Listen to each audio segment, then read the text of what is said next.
रणवीर अलावादिया से ये comment expected नहीं था। कूल बनने के चक्कर में इस मूर्ख इंसान ने ऐसा स्टेटमेंट दे दिया। मैंने अभी कुछ दिन पहले क्लास में कहा था कि big boss India's got latent अगर तुम देखते हो तुम बहुत ही गंदा लेवल के इंसानों में से आओगे। तो कुछ 2 दिन ने कहा कि मैम उनका व्यूज देखा है आपने, जो अगर व्यूज देखने की बात करोगे तो जाके में देखो ना व्यूज कितने, तो क्या आप उसको कहोगे नहीं बहुत अच्छा कंटेंट है इसलिए इतने व्यूज है। हम लोग अपने युवा को परोस क्या रहे हैं। देखो इतनी गंदी गंदी गालियां रहती है इन लोग के वीडियोस में, सुन के डर लग जाता है। पेरेंट्स का statement I am totally astonished. Ranveer Allahbadia जिसको प्राइम मिनिस्टर ने अवार्ड दिया हुआ है, जो सनातनी बनता है, उसके दिमाग में कितनी गंदगी पल रही थी। देखो ऐसा नहीं है कि YouTube पर आज तक किसी ने गाली नहीं दी है, लेकिन हर चीज की एक लिमिट होती है, एक लाइन होती है, उसको क्रॉस करोगे तो मुंह के बल ही गिरोगे। कूल दिखने के चक्कर में रणवीर अलावादिया बहुत ही बुरे फंस चुके हैं। आजकल आपको तो पता ही होगा कि रणवीर अलावादिया अपनी किन बातों को लेकर इतनी चर्चाओं में बने हुए हैं। रणवीर अलावादिया ने फ्लो में कुछ ऐसा कह दिया जिससे शायद उनका करियर भी खत्म हो सकता है। डार्क ह्यूमर और डार्क कॉमेडी के नाम पे जो ये शो चल रहा है, इंडियाज गॉट लेटेंट, क्या वो सच में कॉमेडी है या फिर सिर्फ और सिर्फ गालियों का शो है? क्या गालियों से ही कॉमेडी की जा सकती है? क्या सिर्फ गालियां देकर ही डार्क कॉमेडी होती है? ये डार्क सेंस ऑफ ह्यूमर और डार्क कॉमेडी के नाम पे जो ये गालियां देकर कूल बनते हैं, क्या ये सही है? और अपने आप को प्राउड फील करते हैं कि हमें तो डार्क कॉमेडी समझ आती है, हमारा ह्यूमर डार्क है। पहले बात करते हैं रणवीर अलावादिया के बारे में कि क्या रणवीर अलावादिया को जेल तक हो सकती है। रणवीर अलावादिया एक बहुत ही जाने माने और बहुत ही बड़े यूट्यूबर है। रणवीर के बियर बाइसेप्स के अलावा 5 और यूट्यूब चैनल्स हैं। रणवीर एक जाने माने यूट्यूबर है। इतना ही नहीं, रणवीर अलावादिया को प्रधानमंत्री श्री नरेंद्र मोदी जी ने बेस्ट क्रिएटर का अवार्ड भी दिया है। तो आज भी कुछ फिटनेस का मंत्र देंगे लोगों को? योगा करनी चाहिए, मेडिटेशन करनी चाहिए। आप अगर रणवीर का चैनल चेक करेंगे तो रणवीर के चैनल में पॉडकास्ट हुआ करते हैं और रणवीर अक्सर ही इस पर स्पिरिचुअलिटी, मेडिटेशन, योगा, ज्ञान, ध्यान, इन सब चीज़ों की बातें करते हैं।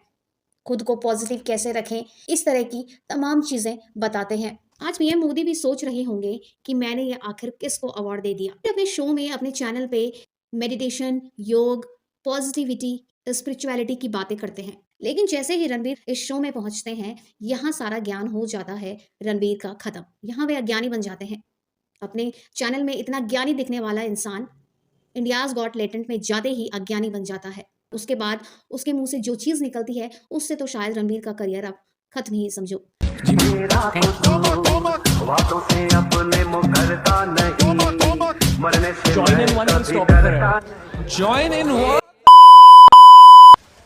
डार्क कॉमेडी, डार्क ह्यूमर के नाम पे जो ये घटिया शो चल रहा है, यहाँ पर जाते ही रणवीर का ज्ञान भी डार्क हो जाता है और जहाँ रणवीर के मुंह से कुछ ऐसी चीजें निकलती हैं जिसे सुनकर सब लोग हैरान हैं। खुद रणवीर के पेरेंट्स भी आज हैरान होंगे कि इस शो का जो ये एपिसोड है, ये पिछले साल 14 नवंबर 2024 में रिकॉर्ड हो चुका था और अभी 9 फरवरी 2025 में जैसे ही ये शो रिलीज होता है, उसके बाद से इसकी कुछ क्लिप्स वायरल होने लगती हैं। कि ये एपिसोड सिर्फ वही लोग देख सकते थे जिन्होंने इसकी मेंबरशिप ली हुई है, लेकिन इसकी कुछ क्लिप्स इंटरनेट पर वायरल हो जाती है और दूसरे ही दिन पूरे इंडिया में बवाल हो जाता है। लोगों ने तरह तरह की बातें बनानी शुरू कर दी।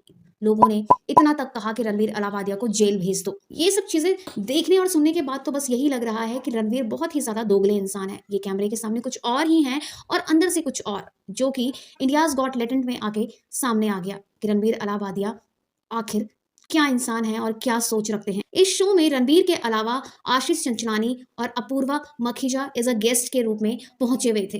वहीं अपने आप को इन्फ्लुएंसर कहने वाली अपूर्वा मखीजा भी इस शो में कहाँ पीछे रहने वाली थी। अब यहाँ पे सबको कूल जो दिखना था, रणवीर अलावादिया ने तो दिखा दी कि वे क्या सोच रखते हैं, लेकिन यहाँ पे अपूर्वा मखीजा ने भी सोचा कि मेरा भी डार्क ह्यूमर है, मैं भी डार्क कॉमेडी कर सकती हूँ, मैं क्यों पीछे रहूं। और उसने भी कुछ ऐसी बातें बोल दी कि जिसे सुनकर सब के सब सन रह गए। एक लड़की होने के बाद तुम एक माँ के बारे में ऐसे कैसे कह सकती हो?